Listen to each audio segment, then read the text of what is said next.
ಈ ದಿನ ಕನ್ನಡ ವ್ಯಾಕರಣಾಂಶಕ್ಕೆ ಸಂಬಂಧಪಟ್ಟಂತಹ ಛಂದಸ್ಸಿನಲ್ಲಿ ಒಂದು ವಿಭಾಗವಾಗಿರತಕ್ಕಂತಹ ಅಕ್ಷರಗಳ ಬಗ್ಗೆ ನಾವು ತಿಳ್ಕೊಳ್ಳೋಣ. ಅದಕ್ಕೂ ಮೊದಲು ಕಳೆದ ತರಗತಿಯಲ್ಲಿ ಕೊಟ್ಟಂತಹ ಮನೆಗೆಲಸವನ್ನು ತೆಗೆದುಕೊಳ್ಳೋಣ. ಬೇಗ ತಗೋಬೇಕು.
ಮುಂದುವರಿಯಲಿ.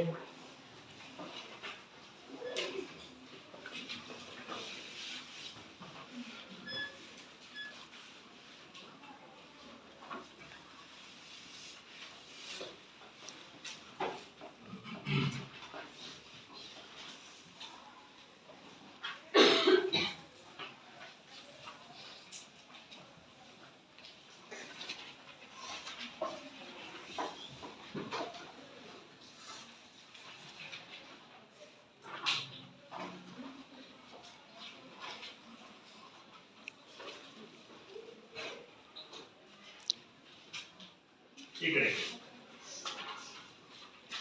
ಈಗ ನಾವು ಛಂದಸ್ಸು ಕನ್ನಡ ವ್ಯಾಕರಣಾಂಶದಲ್ಲಿ ಒಂದು ವಿಧವಾಗಿರತಕ್ಕಂಥ ಛಂದಸ್ಸಿನಲ್ಲಿ ಅಕ್ಷರಗಣದ ಬಗ್ಗೆ ನಾವಿವತ್ತು ತಿಳ್ಕೊಳ್ಳೋಣ. ಛಂದಸ್ಸಿನಲ್ಲಿ ಹಲವು ವಿಧಗಳಿವೆ.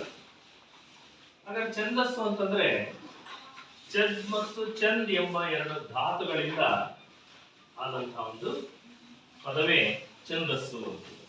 ಛದ್ ಮತ್ತು ಚಂದ್ ಎಂಬ ಎರಡು ಧಾತುಗಳಿಂದ ಉಂಟಾಗಿರ್ತಕ್ಕಂಥ ಶಬ್ದವೇ ಛಂದಸ್ಸು. ಛಂದಸ್ಸು ಅಂದ್ರೆ ಚೆನ್ನಾಗಿರ್ತಕ್ಕಂಥದ್ದು, ಚೆನ್ನಾಗಿ ಕಾಣ್ತಕ್ಕಂಥದ್ದು. ಛದ್ ಮತ್ತು ಚಂದ್ ಅಂತ ಚೆನ್ನಾಗಿರ್ ಏನ್ ಚೆನ್ನಾಗಿರ್ಬೇಕು? ಬರೀತಕ್ಕಂಥ ಪದ್ಯ ರಚನೆ ಏನಿದೆ ಅದು ಚೆನ್ನಾಗಿರ್ಬೇಕು. ಕನ್ನಡ ಸಾಹಿತ್ಯದಲ್ಲಿ ಪದ್ಯಗಳ ರಚನೆಯನ್ನ ಮಾಡುವಾಗ ಆ ಪದ್ಯಗಳು ಚೆನ್ನಾಗಿ ಮೂಡ್ ಬರ್ಬೇಕು ಅಂತಂದ್ರೆ ಈ ಛಂದಸ್ಸಿನ ಅಗತ್ಯ ಬಹಳ ಮುಖ್ಯ. ಅಂದ್ರೆ ಪದ್ಯ ರಚನೆಯಲ್ಲಿ ನಾವು ಕೆಲವೊಂದು ನಿಯಮಗಳನ್ನ ಅನುಸರಿಸ್ತೀವಿ. ಆ ನಿಯಮಗಳ ರಚನೆಯನ್ನು ಒಳಗೊಂಡಿರ್ತಕ್ಕಂಥದ್ದೇ ಛಂದಸ್ಸು ಅಂತ. ನೋಡೋಣ, ಇಲ್ಲಿ ಛಂದಸ್ಸಿನಲ್ಲಿ ಹಲವು ವಿಧಗಳಿದ್ದಾವೆ. ಅಕ್ಷರಗಣ, ಮಾತ್ರಾಗಣ ಮತ್ತು ಅಕ್ಷರಗಣ. ಈಗಾಗಲೇ ನಾವು ಮಾತ್ರಾಗಣದ ಬಗ್ಗೆ ತಿಳ್ಕೊಂಡಿದ್ವಿ. ಮಾತ್ರಾಗಣದಲ್ಲಿ ಬಂದಿರತಕ್ಕಂಥ ಪದ್ಯಗಳು ಅಂತಂದ್ರೆ ಕಂದ ಪದ್ಯ, ಷಟ್ಪದಿಗಳು, ಹೀಗೆ ನಾವು ಮಾತ್ರಾಗಣದಲ್ಲಿ ಈಗಾಗಲೇ ಅಭ್ಯಾಸ ಮಾಡಿದ್ವಿ. ಈಗ ಅಕ್ಷರಗಣದ ಬಗ್ಗೆ ನೋಡೋಣ. ಈ ಅಕ್ಷರಗಣ ಅಂದ ತಕ್ಷಣ ನಮಗೆ ಇಲ್ಲೇ ಉತ್ತರ ಗೊತ್ತಾಗುತ್ತೆ. ಅಕ್ಷರಗಳ ಆಧಾರದ ಮೇಲೆ ಗಣ ವಿಭಾಗ ಮಾಡ್ತಕ್ಕಂಥದ್ದು. ಹೇಳಿ, ಗಣ ವಿಭಾಗ ಮಾಡ್ತಾರೆ ಅಕ್ಷರಗಳ ಆಧಾರದ ಮೇಲೆ. ಈಗ ಹಾಗಾದ್ರೆ ನಾವು ಇಲ್ಲಿ ಮಾತ್ರಾ ಗಣದಲ್ಲಿ ಮಾತ್ರೆಗಳ ಆಧಾರದ ಮೇಲೆ ಗಣ ವಿಭಾಗ ಮಾಡ್ತಾ ಇದ್ದೀವಿ. ಆದ್ರೆ ಇಲ್ಲಿ ಅಕ್ಷರ ಗಣದಲ್ಲಿ ಪ್ರತಿ ಮೂರು ಅಕ್ಷರಕ್ಕೆ ಒಂದೊಂದು ಗಣ ವಿಭಾಗವನ್ನ ಮಾಡ್ತೀವಿ. ಈಗ ನೋಡೋಣ, ಇಲ್ಲಿ ಅಕ್ಷರ ಗಣ ಅಂದ ತಕ್ಷಣ ಆ ಪದ್ಯದಲ್ಲಿ ಬರ್ತಕ್ಕಂತ ಲಕ್ಷಣಗಳೇನು, ಜೊತೆಗೆ ಈ ಅಕ್ಷರ ಗಣದಲ್ಲಿ ಬರ್ತಕ್ಕಂತಹ ಸಾಲುಗಳೆಷ್ಟು, ಇವನ್ನೆಲ್ಲ ನಾವು ಗಮನಿಸಿದಾಗ ಇಲ್ಲಿ ಅಕ್ಷರಗಣ ಅಂದ ತಕ್ಷಣ 4 ಸಾಲಿನ ಪದ್ಯಗಳಿರ್ತವೆ. ಉದಾಹರಣೆಗೆ ಖ್ಯಾತ ಕರ್ನಾಟಕಗಳು ಅಂತಂದೇಳಿ, ಅಂದ್ರೆ ವೃತ್ತಗಳು ಅಂತ ಕೂಡ ಕರೀತಾರೆ. ಈ ಖ್ಯಾತ ಕರ್ನಾಟಕಗಳು ಅಥವಾ ವೃತ್ತಗಳು ಅಂತ ಕರೆಯಲ್ಪಡುವಂತಹ ಪದ್ಯಗಳೇನಿದ್ದಾವೆ ಅವು 4 ಸಾಲುಗಳಿಂದ ಕೂಡಿರ್ತಕ್ಕಂಥ ಪದ್ಯಗಳು. 4 ಸಾಲುಗಳಿರ್ತವೆ. 4 ಸಾಲುಗಳು ಸಮನಾಗಿರ್ತವೆ. ಮಾತ್ರಾಗಣದಲ್ಲಿ ಒಂದೊಂದು ಪದ್ಯವು ಒಂದೊಂದು ಲಕ್ಷಣವನ್ನ ಹೊಂದಿರ್ತದೆ. ಉದಾಹರಣೆಗೆ ನಾವಲ್ಲಿ ಕಂದ ಪದ್ಯ ತೆಗೆದುಕೊಂಡಾಗ 1 ಮತ್ತು 3ನೇ ಸಾಲು ಒಂದ್ ಸಮನಾಗಿತ್ತು, 2 ಮತ್ತು 4ನೇ ಸಾಲು ಒಂದ್ ಸಮನಾಗಿತ್ತು. ಅದೇ ರೀತಿ ಷಟ್ಪದಿ ನೋಡಿದಾಗ 1, 2, 4, 5ನೇ ಸಾಲುಗಳು ಒಂದ್ ಸಮನಾಗಿರ್ತಿತ್ತು, 3 ಮತ್ತು 6ನೇ ಸಾಲುಗಳು ದೊಡ್ಡದಾಗಿದ್ದು ಒಂದು ಸಮನಾಗಿರ್ತಿತ್ತು. ಆದ್ರೆ ಇಲ್ಲಿ ಖ್ಯಾತ ಕರ್ನಾಟಕಗಳಲ್ಲಿ ಅಥವಾ ವೃತ್ತಗಳಲ್ಲಿ 4 ಸಾಲುಗಳು ಒಂದು ಸಮನಾಗಿರ್ತವೆ. ಹಾಗಾದ್ರೆ ಅಕ್ಷರ ಗಣಕ್ಕೆ ನಾವು ವೃತ್ತಗಳನ್ನು ತಿಳ್ಕೊಳ್ಳೋದಕ್ಕಿಂತ ಮೊದಲು ಈ ಅಕ್ಷರ ಗಣದಲ್ಲಿರ್ತಕ್ಕಂಥ ಪದ್ಯಗಳ ಲಕ್ಷಣಗಳನ್ನ ನಾವು ತಿಳ್ಕೊಳ್ಳೋಣ. ಅದರಲ್ಲಿ ಪ್ರಮುಖವಾಗಿ ನಾವು ನೋಡಿದಾಗ ಪ್ರಾಸ, ಯತಿ, ಗಣ, ಹೀಗೆ ಹಲವು ಅಂಶಗಳನ್ನ ನಾವು ಅಲ್ಲಿ ಗಮನಿಸಬೇಕಾಗುತ್ತೆ. ನೋಡಿ, ಪ್ರಾಸ ಅಂತ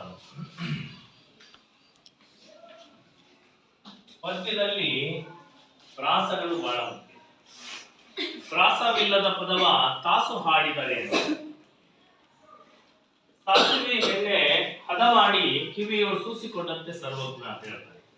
ಸರ್ವಜ್ಞ ಪ್ರಾಸವಿಲ್ಲದ ಪದವನ್ನ, ಪದ ಅಂದ್ರೆ ಹಾಡುಗಳು, ಪ್ರಾಸವಿಲ್ಲದಂತಹ ಹಾಡುಗಳನ್ನ ತಾಸುಗಟ್ಲೆ ಹೇಳಿದ್ರೆ ಅದು ಯಾವ ರೀತಿ ಇರುತ್ತೋ ಅಂತಂದ್ರೆ ಸಾಸಿವೆ ಎಣ್ಣೆಯನ್ನ ಹದವಾಗಿ ಚೆನ್ನಾಗಿ ಕಾಯಿಸಿ ಕಿವಿಯಲ್ಲಿ ಒಯ್ಕೊಂಡಂಗೆ ಅಂತ. ಕಿವಿ ಇರುತ್ತಾ ಸಾಸಿವೆ ಎಣ್ಣೆ ಹದ ಮಾಡಿ ಒಯ್ಕೊಂಡ್ರೆ? ಹಾಗೆ ಈ ಹಾಡುಗಳನ್ನ, ಪ್ರಾಸವಿಲ್ಲದ ಹಾಡುಗಳನ್ನ ತಾಸುಗಟ್ಲೆ ಕೇಳಿದ್ರೆ ಆ ರೀತಿ ಕಿವಿಗೆ ಯಾವ ರೀತಿ ಹಾನಿ ಆಗುತ್ತೆ, ಹಾಗೆ ಮನಸ್ಸಿಗೂ ಕೂಡ ಆ ರೀತಿ ಹಾನಿ ಆಗುತ್ತೆ ಅಂತ. ಅಂದ್ರೆ ಕೇಳೋದಕ್ಕೆ ಆಸಕ್ತಿ ಇರೋದಿಲ್ಲ. ಹಾಗಾಗಿ ಹಾಡುಗಳನ್ನ ಹಾಡುವಾಗ ಪ್ರಾಸ ಪದಗಳಿರಬೇಕು. ಪ್ರಾಸ ಅಂದ ತಕ್ಷಣ ಅದರಲ್ಲಿ ಹಲವು ವಿಧದ ಪ್ರಾಸ ಪದಗಳನ್ನು ನಾವು ಕಾಣ್ತೀವಿ. ಪ್ರತಿ ಸಾಲಿನಲ್ಲಿ ಬರ್ತಕ್ಕಂತಹ ಪುನರಾವರ್ತನೆಯಾಗ್ತಕ್ಕಂತಹ ವ್ಯಂಜನಾಕ್ಷರಗಳೇನೇ ಬರ್ತವೆ ಅವನ್ನ ನಾವು ಪ್ರಾಸ ಪದಗಳು ಅಂತ ಕರಿತೀವಿ.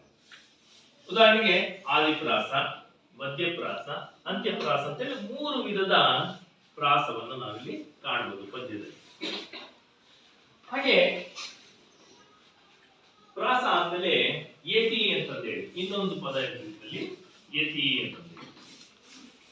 ಯತಿ ಅಂತಂದ್ರೆ ನಾವು ಯಾವುದೇ ಸಾಲುಗಳನ್ನ ಓದುವಾಗ ನಿರ್ದಿಷ್ಟ ಸ್ಥಳದಲ್ಲಿ ನಿಲ್ಲಿಸ್ಬೇಕು. ಆ ನಿಲ್ಲಿಸುವಂತ ಸ್ಥಳಕ್ಕೆ ನಾವು ಯತಿ ಅಂತ ಕರೀತೀವಿ. ಯತಿ ಅಂತಂದೇಳಿ ಗೊತ್ತಾಯ್ತು. ಈಗ ಹಲವಾರು ವಾಕ್ಯಗಳನ್ನ ಓದುವಾಗ ನಾವು ಎಲ್ಲದರಲ್ಲೇ ನಿಲ್ಲಿಸಬಾರ್ದು. ಉದಾಹರಣೆಗೆ ನೀವು ರಸ್ತೆಯಲ್ಲಿ ಹೋಗ್ತಾ ಇರ್ತೀರಾ, ಎಲ್ಲದರಲ್ಲೇ ಗಾಡಿಗಳನ್ನ ನಿಲ್ಲಿಸಬಾರ್ದು. ನಿಲ್ಸಿದೇನಾಗುತ್ತೆ ಹೇಳಿ? ಏನ್ ಮಾಡ್ತಾರೆ? ಪೊಲೀಸ್ನವರು ದಂಡ ಹಾಕ್ತಾರೆ. ಹಾಗೆ ಅಂದ್ರೆ ಅದು ಕಾನೂನಿಗೆ ವಿರುದ್ಧವಾಗಿರ್ತಕ್ಕಂಥದ್ದು. ಅಲ್ಲಿ ನೋ ಪಾರ್ಕಿಂಗ್ ಅಂತ ಬೋರ್ಡ್ ಹಾಕಿರ್ತಾರೆ, ನಾವು ಅಲ್ಲಿ ನಿಲ್ಲಿಸಿರ್ತೀವಿ. ಹಾಗೆ ಇಲ್ಲಿ ಕೂಡ ಪದ್ಯವನ್ನ ಹಾಡುವಾಗ ಎಲ್ಲಿ ಅಂದ್ರೆ ಅಲ್ಲಿ ನಿಲ್ಲಿಸೋ ಹಾಗಿಲ್ಲ. ನಿರ್ದಿಷ್ಟ ಸ್ಥಳದಲ್ಲಿ ನಾವು ನಿಲ್ಲಿಸಬೇಕಾಗುತ್ತೆ. ಆ ನಿರ್ದಿಷ್ಟ ಸ್ಥಳದಲ್ಲಿ ನಿಲ್ಲಿಸುವಂತ ಕ್ರಿಯೆ ಏನಿದೆ ಅದಕ್ಕೆ ನಾವು ಯತಿ ಅಂತ ಕರಿತೀವಿ. ಇನ್ನ ಗಣ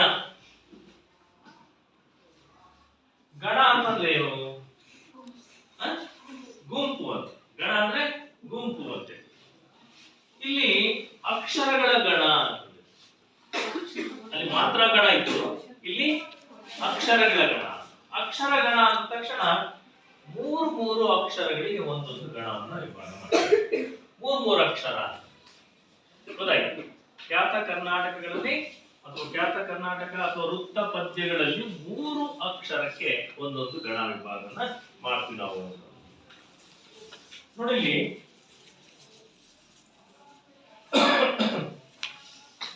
ಕರೆಕ್ಟ್ ಇವತ್ತು ಓದ್ಬೋದಾಯ್ತು.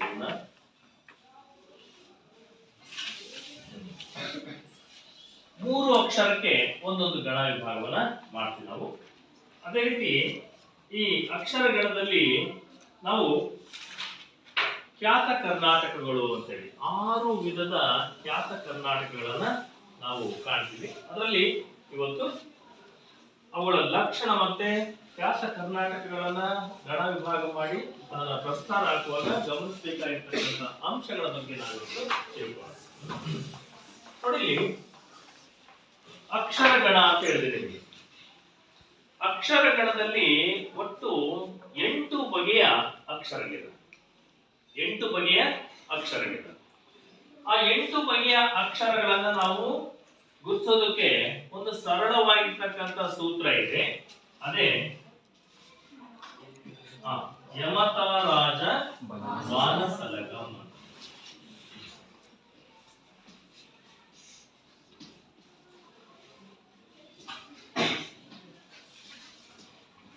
ಯಮತಾರಾಜ ಬಾನಸಲಗಂ. ನೋಡಿ, ಇಲ್ಲಿ 3 ಅಕ್ಷರಕ್ಕೆ ಒಂದೊಂದು ಗಣ ವಿಭಾಗ ಮಾಡಬೇಕು. ಈ ಸರಳವಾಗಿರ್ತಕ್ಕಂಥ ಒಂದು ಸೂತ್ರ ಇದೆ. ಒಟ್ಟು 8 ಅಕ್ಷರಗಳ ಗಣ ಇದೆ. ಎಷ್ಟಿದಾವೆ? ಎಷ್ಟು? 8. ಈ 8 ಅಕ್ಷರಗಳ ಗಣವನ್ನ ಗುರ್ತಿಸೋದಕ್ಕೆ ಒಂದು ಸರಳವಾಗಿರ್ತಕ್ಕಂಥ ಸೂತ್ರ ಇದೆ. ಏನು ಅಂದ್ರೆ ಯಮತಾರಾಜ ಬಾನಸಲಗಂ. ಹಾಗಾದ್ರೆ 3 ಅಕ್ಷರಕ್ಕೊಂದು ಗಣ ಅಂತ ಹೇಳಿ ಕೆಲವರು ಹೇಳ್ತಾರೆ 3 ಅಕ್ಷರಕ್ಕೊಂದು ಗಣ. ನೋಡಿ, ಸುಲಭವಾಗಿ ಈ 3 ಅಕ್ಷರ, ಮೊದಲನೇ 3 ಅಕ್ಷರ ತಗೋಣ. ಯಮಾತ ಅಂದ್ರೆ ಜಗಣ, ಮೊದಲನೇ ಗಣ ಜಗಣ. ಇದನ್ನ ಯಮಾತ 3 ಅಕ್ಷರವನ್ನ ನಾವು ತಗೊಂಡ್ರೆ ಇದನ್ನ ಒಂದು ಗಣ ಯಮಾತ. ಎರಡನೇದು ಮಾತಾರ. ಮಾತಾರ ಹೌದಾ? ಈ 3 ಅಕ್ಷರ ಅಟ್ಟಾಗ್ತದೆ ಹೇಳೋದು ಲಾಸ್ಟ್ ಬೆಂಚಲ್ಲಿ ಈ ಕಡೆ. ಎರಡನೇದು ಮಾತಾರ. ಮೂರನೇ ಗಣ ತಾರಾಜ. ಹೌದಾ? ನೋಡಿ, ತಾರಾಜ. ನಾಲ್ಕನೇದು ರಾಜವ.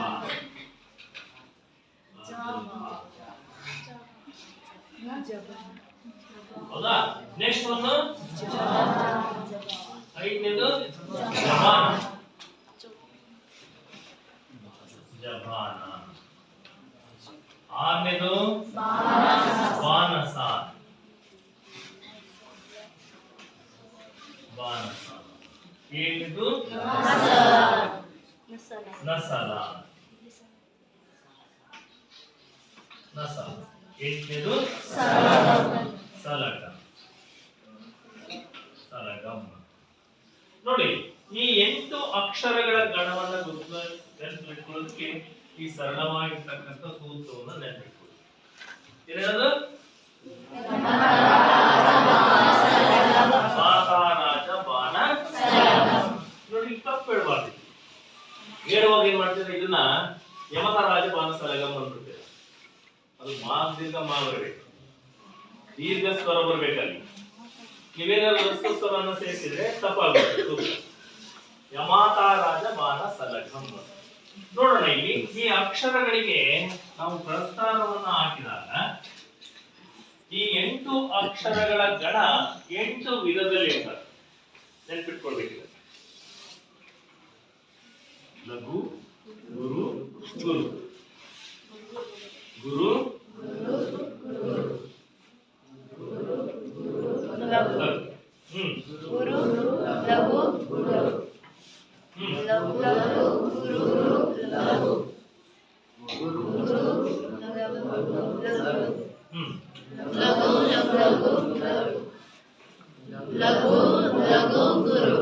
ನೋಡಿ, ಈಗ ಒಂದೊಂದು ಅಕ್ಷರ ಗಣವು ಕೂಡ ಒಂದೊಂದು ರೀತಿಯ ಲಕ್ಷಣವನ್ನ ನಾವು ಕಾಣ್ತೀವಿ.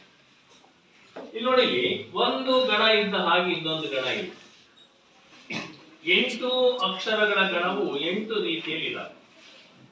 ಇಲ್ಲಿ ಮೊದಲು ನೋಡಿ, ಲಘು ಬಂದಿದೆ, ಆನಂತರ 2 ಗುರು ಬಂದಿದೆ.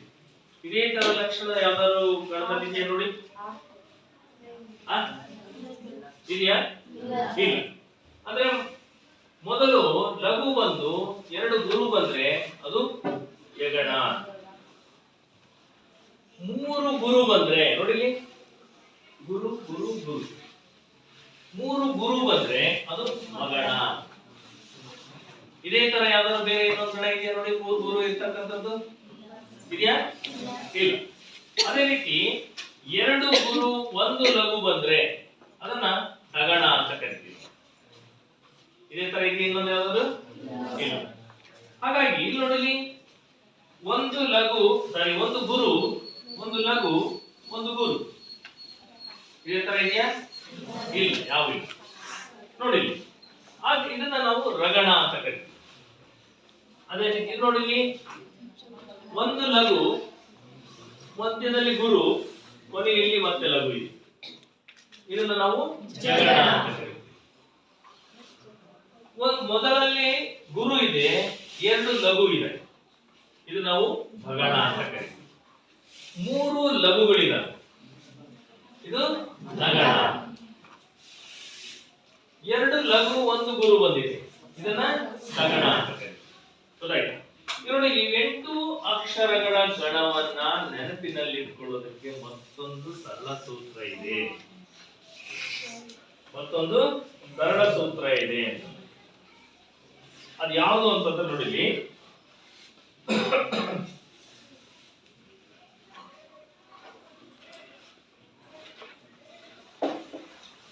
ಅರ್ಥ ಆಗ್ತಿದೆ ಹೇಳೋದು? ಗುರು ಲಘು ನೋಡಿ, ಗುರು ಮತ್ತೆ ಲಘು. ಗುರು ಲಘು 3 ಇದೆ, ಯಾವುದು? ಮನಗಣ. ಗುರು ಲಘು 3 ಇದೆ, ಮನಗಣ. ಗುರು ಲಘು ಗುರು ಲಘು ನಡುವಿದೆ, ಜರಗಣ. ಗುರು ಲಘು ನಡುವಿದೆ ನೋಡಿ, ಇಲ್ಲಿ ಗುರು ಲಘು, ಗುರು ಮಧ್ಯೆ ಇದೆ, ಇಲ್ಲಿ ಲಘು ಮಧ್ಯೆ ಇದೆ. ಗುರು ಲಘು ನಡುವಿದೆ, ಜರಗಣ. ಗುರು ಲಘು ಮೊದಲಲ್ಲಿ ಬರಲು ಭಯಗಣ. ಭಗಣ ಇಲ್ಲಿದೆ, ಇಲ್ಲಿದೆ. ಗುರು ಮೊದಲು ಬಂದಿದೆ, ಭಗಣ. ಲಘು ಮೊದಲು ಬಂದ್ರೆ ಯಗಣ. ಗುರು ಲಘು ಮೊದಲಲ್ಲಿ ಬರಲು ಭಯಗಣ, ಭಯಗಣ. ಗುರು ಲಘು ಕೊನೆಯಲ್ಲಿ ಬರಲು ಸತಗಣ ಮಕ್ಕುಂ ಅಂತ ಹೇಳಿ ಒಂದು ಸೂತ್ರ ಇದೆ. ಗುರು ಕೊನೆಯಲ್ಲಿ ಬಂದಿದೆ, ಸಗಣ. ಲಘು ಕೊನೆಯಲ್ಲಿ ಬಂದಿದೆ, ಸಗಣ.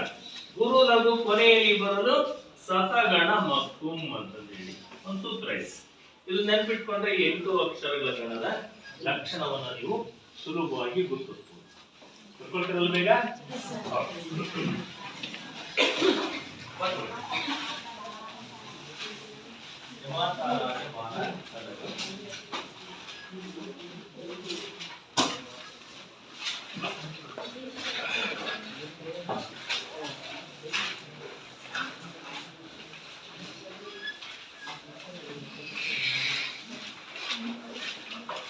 ಬರ್ಲಿಲ್ಲ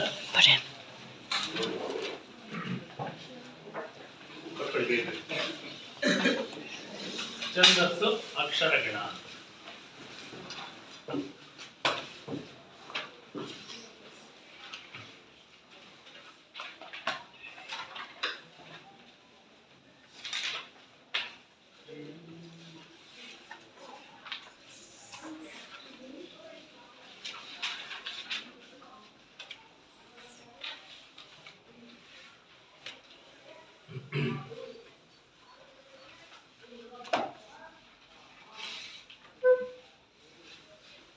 ಛಂದಸ್ಸು ಅಕ್ಷರ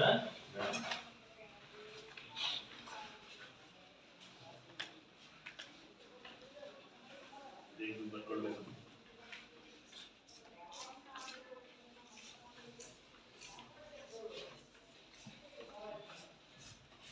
ತಪ್ಪ ಬರೀ ಅಕ್ಷರ.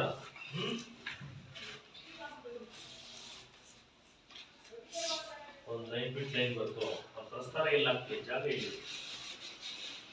ನೋಡೋದ್ರ ಪಕ್ಕ ಬರೀತಿಲ್ವಾ?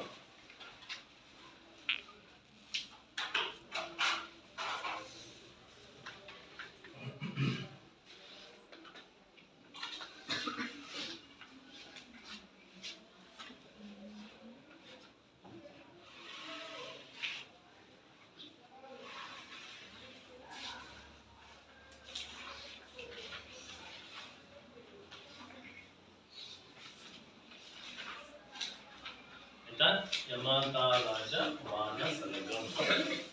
ಅದು ಬಂದು ಅಕ್ಷರಗಣ ಅಂತ ಬಂದ್ರಿ. ಅಕ್ಷರಗಣದಲ್ಲಿ 8 ವಿಧಗಳಿವೆ. 8 ವಿಧಗಳಿವೆ. ಯಮತಾರಾಜ ಮಾನಸಲಗಂ ಬರ್ಕೊಂಡಾದ್ಮೇಲೆ ಈ 8 ಅಕ್ಷರಗಳನ್ನ ಬರ್ಕೊಳ್ಳಿ.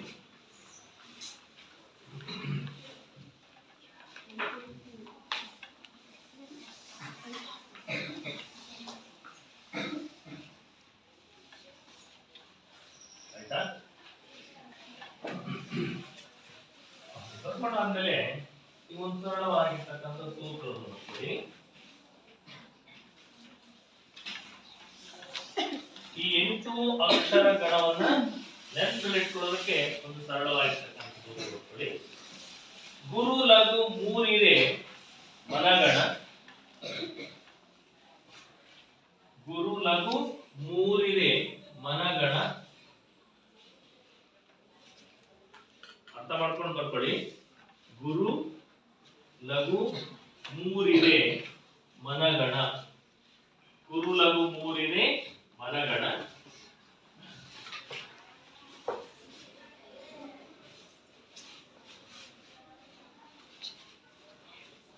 ಆಯ್ತಾ?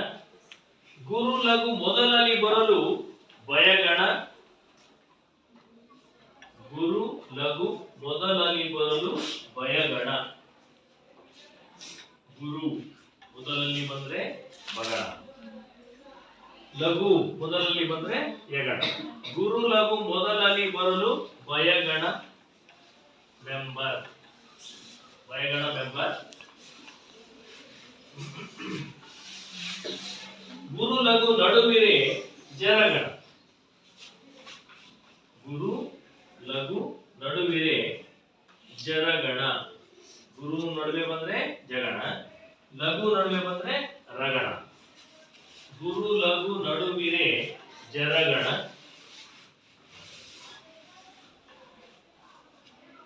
ಗುರು ಲಘು ಕೊನೆಯಲ್ಲಿ ಬರಲು ಸತಗಣ ಮಕ್ಕುಂ.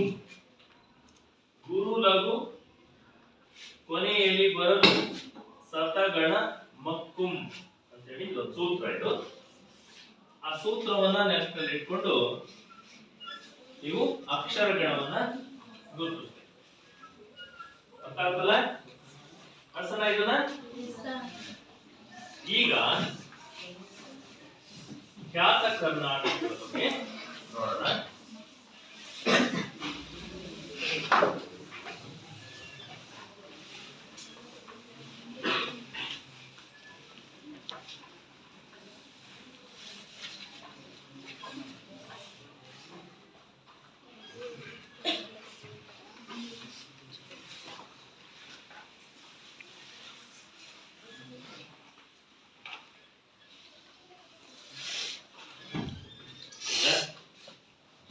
ಫಸ್ಟ್ ಒಂದು ಬರ್ಕೊಳ್ಳಿ,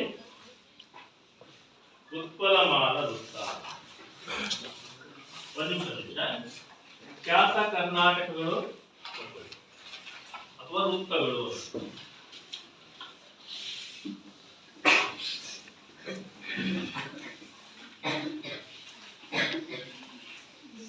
ಖ್ಯಾತ ಕರ್ನಾಟಕ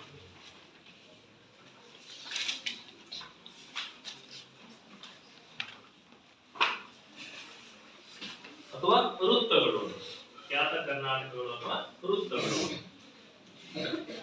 6 ವಿಧದ ವೃತ್ತಗಳು. ವೃತ್ತಗಳಲ್ಲಿ 6 ವಿಧದ ವೃತ್ತಗಳು.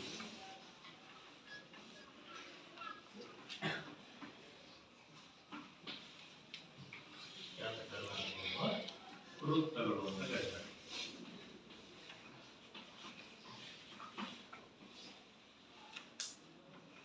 ಖ್ಯಾತ ಕರ್ನಾಟಕಗಳು ಅಥವಾ ವೃತ್ತಗಳು.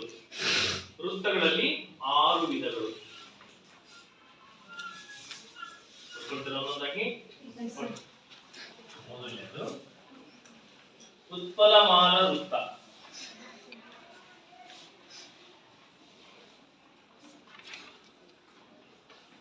ಉತ್ಪಲಮಾಲ ವೃತ್ತ. ಉತ್ಪಲಮಾಲ ವೃತ್ತ.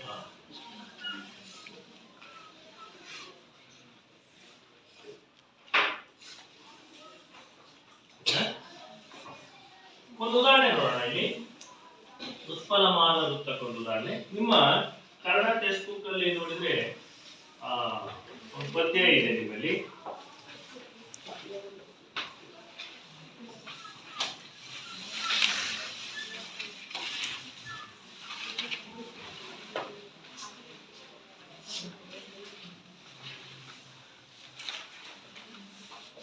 ಜಲಮನೆ ನೆನೆಗೆ ಮೊದಲಲ್ಲಿ ಒಂದು ಪದ್ಯ ಇದೆ. ಅಲ್ಲಿ ಹೂವು ಅಂತ ಇದ್ರೆ ಅದು ಉತ್ಪಲಮಾಲ ವೃತ್ತ. ಆಯ್ತಾ? 3ನೇ ಪದ್ಯ ಇದೆ, ಭಾಗ 1ರಲ್ಲಿದೆ. ಜಲಮನೆ ನೆರೆಗೆ ಇದೆಯಲ್ಲ, ಇಲ್ಲಿ ಒಂದು ಸಾಲನ್ನ ನೋಡೋಣ. ನೋಡಿ, ಅದಕ್ಕೂ ಮೊದಲು ನಾವು ವೃತ್ತಗಳ ಲಕ್ಷಣವನ್ನ ತಿಳ್ಕೊಳ್ಳೋಣ. ವೃತ್ತಗಳಲ್ಲಿ 6 ವಿಧಗಳಿದ್ದಾವೆ. 6 ವೃತ್ತಗಳಲ್ಲಿ ಬರ್ತಕ್ಕಂತ ಪದ್ಯಗಳೇನಿದಾವೆ ಅವು 4 ಸಾಲುಗಳಿಂದ ಕೂಡಿರ್ತಕ್ಕಂಥ ಪದ್ಯಗಳು. 4 ಸಾಲುಗಳಿಂದ ಕೂಡಿರ್ತಕ್ಕಂಥ ಪದ್ಯಗಳು ವೃತ್ತಗಳು. ತಲೆ ಎತ್ತಿ ಈ ಕಡೆ ಕೇಳಿ. 4 ಸಾಲುಗಳಿಂದ ಕೂಡಿರ್ತಕ್ಕಂಥ ಪದ್ಯವೇ ವೃತ್ತಗಳು. 4 ಸಾಲುಗಳು ಒಂದೇ ಸಮನಾಗಿರ್ತವೆ. ಗೊತ್ತಾಯ್ತಾ? 4 ಸಾಲುಗಳು ಒಂದೇ ಸಮನಾಗಿರ್ತವೆ ವೃತ್ತಗಳು. ಆದ್ರೆ ಒಂದೊಂದು ವೃತ್ತದಲ್ಲಿ ಒಂದೊಂದು ಬಗೆಯ ಅಕ್ಷರಗಳ ಒಂದು ಸಂಖ್ಯೆ ವ್ಯತ್ಯಾಸ ಆಗ್ಬೋದು ಅಷ್ಟೇ. ಆದ್ರೆ ಸಾಲುಗಳು ಮಾತ್ರ 4 ಸಾಲು ಇರ್ತವೆ. 4 ಸಾಲುಗಳು ಒಂದೇ ಸಮನಾಗಿರ್ತವೆ. ಇದು ವೃತ್ತಗಳಲ್ಲಿರ್ತಕ್ಕಂಥ ಪ್ರಮುಖವಾಗಿರ್ತಕ್ಕಂಥ ಲಕ್ಷಣ. ಪ್ರತಿ ಪಾದದ 3 ಅಕ್ಷರಗಳಿಗೆ ಒಂದೊಂದು ಗಣ ವಿಭಾಗ ಇರುತ್ತೆ. ನೆನಪಿಟ್ಕೊಳ್ಳಿ. ಪರೀಕ್ಷೆಯಲ್ಲಿ 1 ಸಾಲು ಕೊಡ್ತಾರೆ. ಪರೀಕ್ಷೆಯಲ್ಲಿ ಪ್ರಸ್ತಾರ ಹಾಕೋದಕ್ಕೆ 1 ಸಾಲು ಕೊಟ್ರೆ ನೀವು ಅದನ್ನ ವೃತ್ತದಲ್ಲಿ ಯಾವುದೋ ಒಂದು ವೃತ್ತದಲ್ಲಿ ಅಂತ ತಿಳ್ಕೋಬೇಕು. ಆದ್ರೆ ಅವುಗಳ ಲಕ್ಷಣವನ್ನ ನೋಡ್ಬಿಟ್ಟು ನೀವು ಪ್ರಸ್ತಾರ ಹಾಕಿ ಅದರ ಲಕ್ಷಣವನ್ನು ನೋಡಿ ಅದು ಯಾವ ವೃತ್ತ ಅಂತ ಹೇಳಿ ಗುರುತಿಸ್ಬೇಕಾಗುತ್ತೆ. 1 ಸಾಲು ಕೊಟ್ರೆ ಅದು ವೃತ್ತ ಅಂತ ಅರ್ಥ ಆಗುತ್ತಲ್ಲ. ನೀವು 3 ಅಕ್ಷರಕ್ಕೆ ಒಂದು ಗಣ ವಿಭಾಗ ಮಾಡಬಹುದು. ಅಕ್ಷರ ಗಣದಲ್ಲಿ 3 ಅಕ್ಷರಕ್ಕೆ ಒಂದು ಗಣ ವಿಭಾಗ ಇರುತ್ತೆ. ಮಾತ್ರ ಛಂದಸ್ಸಿನಲ್ಲಾದ್ರೆ ಮಾತ್ರೆಗಳ ಆಧಾರದ ಮೇಲೆ ನಾವು ಗಣ ವಿಭಾಗ ಮಾಡ್ತೀವಿ. ಆದ್ರೆ ಇಲ್ಲಿ ಅಕ್ಷರಗಣ ಆಗಿರೋದ್ರಿಂದ ಅಕ್ಷರಗಣದಲ್ಲಿ ಅಕ್ಷರಗಳ ಆಧಾರದ ಮೇಲೆ ಗಣ ವಿಭಾಗ ಮಾಡ್ಬೇಕಾಗುತ್ತೆ. 3 ಅಕ್ಷರಕ್ಕೆ ಒಂದೊಂದು ಗಣ ವಿಭಾಗ. ನೋಡೋಣ ಇಲ್ಲಿ ಎನ್ನಣುಗಾಳ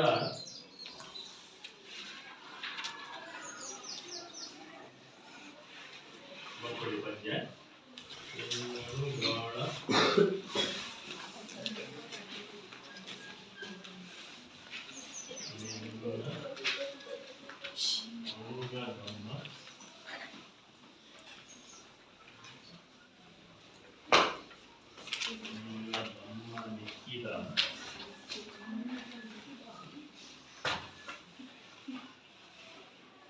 ಪಾರ್ಥ ಭೀಮರು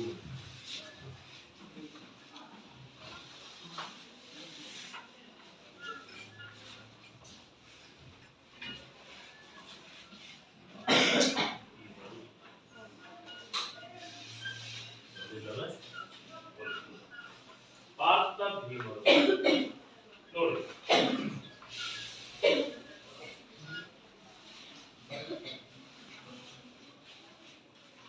ತಪ್ಪರ್ಕೋಬೇಡಿ. ತಪ್ಪರ್ಕೊಂಡ್ರೆ ನೀವು ಆಗ್ತಕ್ಕಂಥ ಪ್ರಸ್ತಾರ ಕೂಡ ತಪ್ಪಾಗುತ್ತೆ. ನೋಡಿ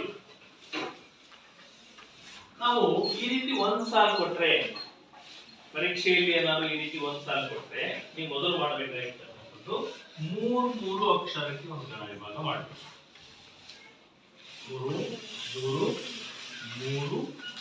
ಮೂರು ಅಕ್ಷರ ಮತ್ತೆ ಮೂರಕ್ಷರ ಮತ್ತೆ ಮೂರಕ್ಷರ, ಒಂದು ಅಕ್ಷರ ಉಳಿಯುತ್ತೆ.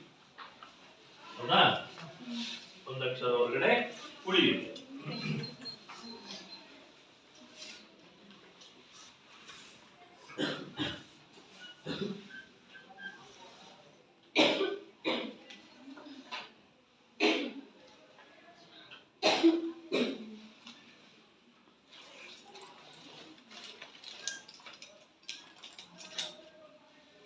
ಆಯ್ತಾ?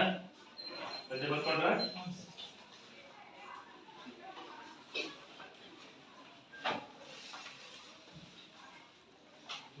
ನೋಡಿ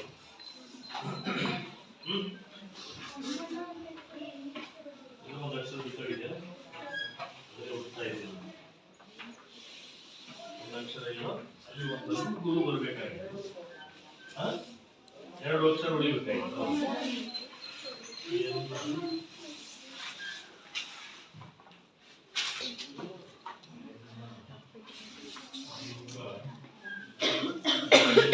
ಇಲ್ಲಿ ನಾಲ್ಕು ಅಕ್ಷರ ಬಿಡಲ್ಲ, ಹಂಗ ನಮ್ಮನ ನಿಕ್ಕಿದ ಮೂರು ಅಕ್ಷರ.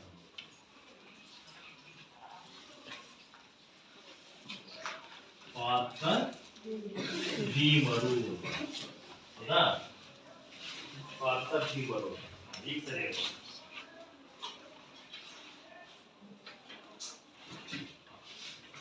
ಇದರೊಳಗೆ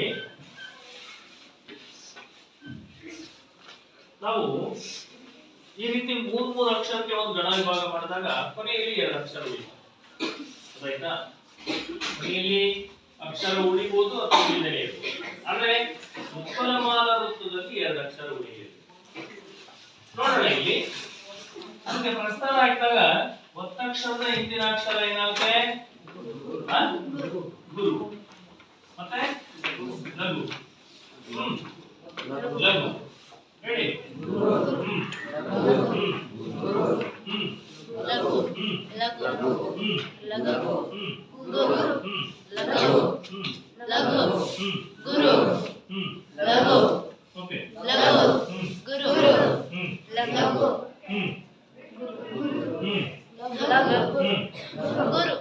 ನೋಡಿಲಿ, ಇಲ್ಲಿ ಕೊನೆಯ ಅಕ್ಷರ ಏನಿದೆ, ಆ ಕೊನೆಯ ಅಕ್ಷರ ಏನಿದೆ ಮುಂದಿನ ಅಕ್ಷರ ಅಂದ್ರೆ ನಾವು ನೋಡಿದಾಗ ಪಾರ್ಥ ಭೀಮ ಉಳ್ಳಗ ಅಂತ ಇದೆ. ಅಲ್ಲಿ ಮುಂದಿನ ಸಾಲಿನಲ್ಲಿ ಉಳ್ಳಗ ಅಂತ ಇದೆ.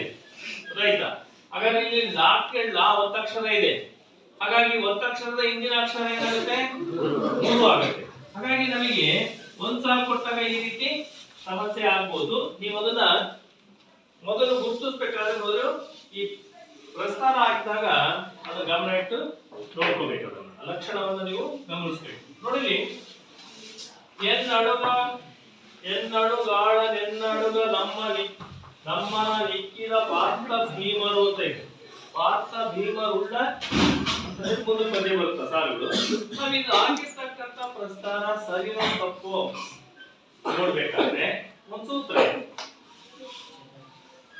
ಉತ್ಪಲ ಮಾಲರುತ್ತದ ಒಂದು ಸೂತ್ರ ಇದೆ ನೋಡಿಲಿ. ಆ ಸೂತ್ರ ಬರ್ಕೊಂಡ್ರೆ ನಾವು ಆಗಿರ್ತಕ್ಕಂಥ ಪ್ರಸ್ತಾರ ಸರಿಯೋ ತಪ್ಪು ಅಂತ. ಸೂತ್ರ ಏನಪ್ಪಾ ಅಂತಂದ್ರೆ ಉತ್ಪಲ ಮಾಲೆ ಎಪ್ಪುದು ಉತ್ಪಲ ಮಾಲೆ ಎಪ್ಪುದು ಉತ್ಪಲ ಮಾಲೆ ಎಪ್ಪುದು ಭರಂ ನಭವಂ ನಭವಂ ಉತ್ಪಲ ಮಾಲೆ ಎಪ್ಪುದು ಭರಂ ನಭವಂ ರಲಗಂ ನೆಗಳ್ದಿರಲ್ಲ.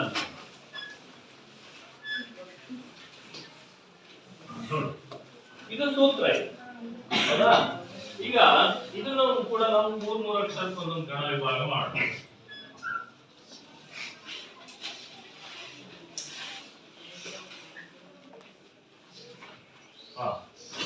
ಇದಕ್ಕೂ ಪ್ರಸ್ಥಾನ ಹಾಕೋಣ.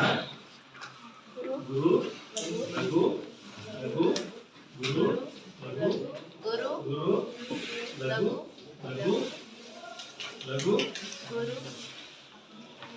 ಗುರು ಲಘು ಲಘು ಗುರು ಲಘು ಲಘು ಗುರು ಲಘು ಗುರು ಲಘು ಗುರು. ನೋಡ್ಕೊಳ್ಳಿ ಈಗ ಗುರು ಗುರು ಲಘು ಲಘು ಲಘು ಲಘು. ಅದೇ ರೀತಿ ನೀವು ಪ್ರಸ್ತಾರ ಹಾಕಿರ್ತಕ್ಕಂಥದ್ದು ನೋಡಿ ಸರಿಯಾಗಿದೆಯೋ ಇಲ್ಲೋ ಸರಿ ಗಮನಿಸಿ.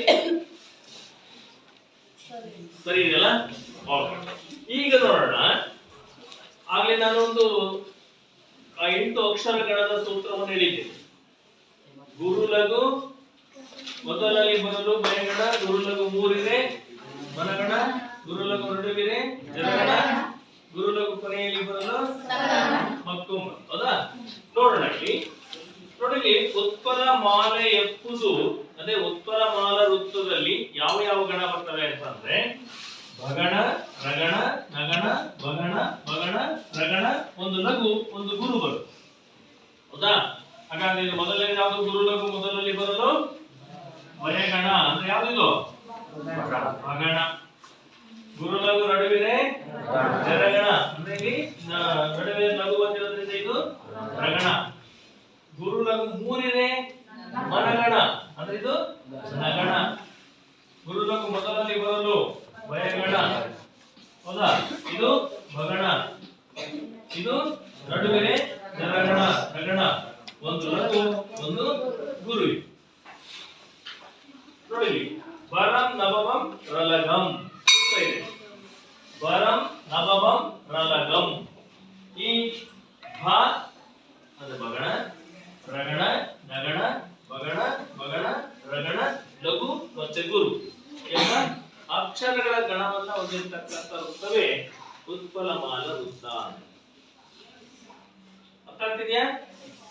ಉತ್ಪಲ ಮಾಲೆ ಎಂಬುದು ಭರಂ ನಭವಂ ರಲಗಂ ನೆಗಳ್ದಿರಲ್ಲ. ಈ ಸೂತ್ರವನ್ನು ನೀವು ಮುಂದಿನ ತರಗತಿಯಲ್ಲಿ ಕಂಠಪಾಠ ಮಾಡ್ಕೊಳ್ಬೇಕು. ಜೊತೆಗೆ ಒಂದು ಪದ್ಯವನ್ನು ಕೊಡ್ತೇನೆ ನಿಮಗೆ, ಅದನ್ನ ಪ್ರಸ್ತಾರ ಹಾಕೊಂಡು ಬರ್ಬೇಕು. ನೋಡಿ ನಿಮ್ ಟೆಕ್ಸ್ಟ್ ಬುಕ್ ನಲ್ಲಿ ಇರ್ತಕ್ಕಂಥ ಚಲಮನೆ ಮೆರವಂ ಇದೆಯಲ್ಲ, ಆ ಚಲಮನೆ ಮೆರವಂ ಪದ್ಯ ಭಾಗದಲ್ಲಿ 3ನೇ ಪದ್ಯ ಇದೆ ನೋಡಿ. ಅದರಲ್ಲಿ ನಾನು ಒಂದು ಸಾಲು ಮಾತ್ರ ಪ್ರಸ್ತಾರ ಹಾಕಿದ್ದೇನೆ. ಇನ್ನು 3 ಸಾಲಿದಾವಲ್ಲ, ಆ 3 ಸಾಲುಗಳನ್ನ ಪ್ರತ್ಯೇಕವಾಗಿ ಬರ್ಕೊಂಡು ನೀವು ಪ್ರಸ್ತಾರ ಹಾಕೊಂಡು ಬರಬೇಕು. ಆಗುತ್ತಲ್ಲ? ಮುಂದಿನ ತರಗತಿಯಲ್ಲಿ ನೋಡೋಣ.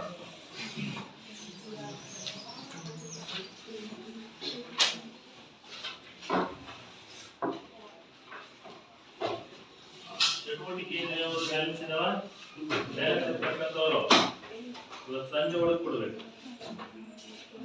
ಸಂಜೆ ಒಳಗೆ ಮಾರ್ಕ್ಸ್ ಮಾಡಬೇಕಾಗುತ್ತೆ. ಕೊಡ್ಲಿಲ್ಲ ಅಂದ್ರೆ